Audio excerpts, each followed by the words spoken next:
Welcome to Table for 92. Element number 6, carbon. It has exactly 6 protons within its nucleus. For carbon, we're cooking up meat and vegetables over the hot coals on the asado grill. Absolutely the best way to cook meat. Carbon is found in all foods, since it is found in all known forms of life, so I really could cook anything to represent carbon, but I'm gonna go with cooking over carbon coals. It truly is the best way to cook meat, low and slow. This is the way.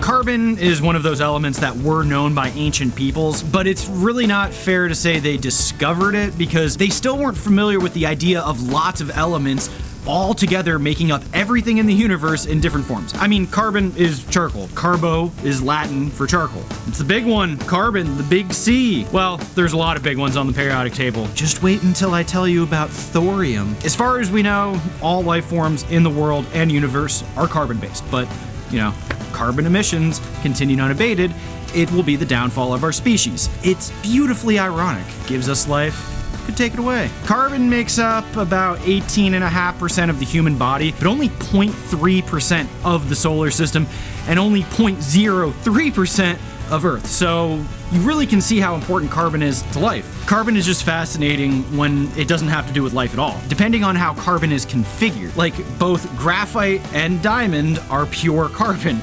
But in graphite, the carbon atoms are layered, while in a diamond, they're formed like a tetrahedron. You'll see that in the shape of a raw diamond. Just that difference in configuration makes graphite a 1 on the Mohs scale of hardness and a diamond a 10. A gram of graphite is worth like 4 cents. A gram of diamond, that's 5 carats, man. That's like anywhere between 40 grand and 400 grand. But you know, it wasn't until 1789 that it was determined to, in fact, be an element.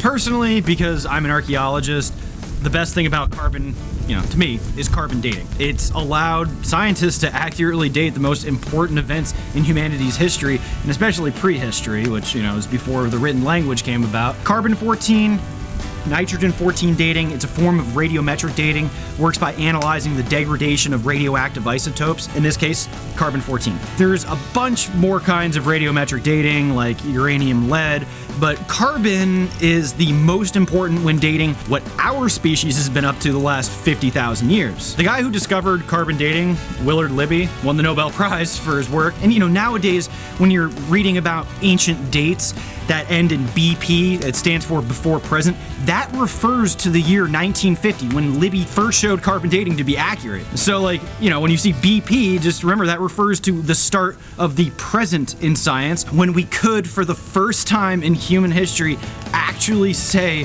when things occurred, when things went down. Carbon-14 to nitrogen-14 can only accurately date things up to 50,000 years ago, and then it starts getting really unreliable.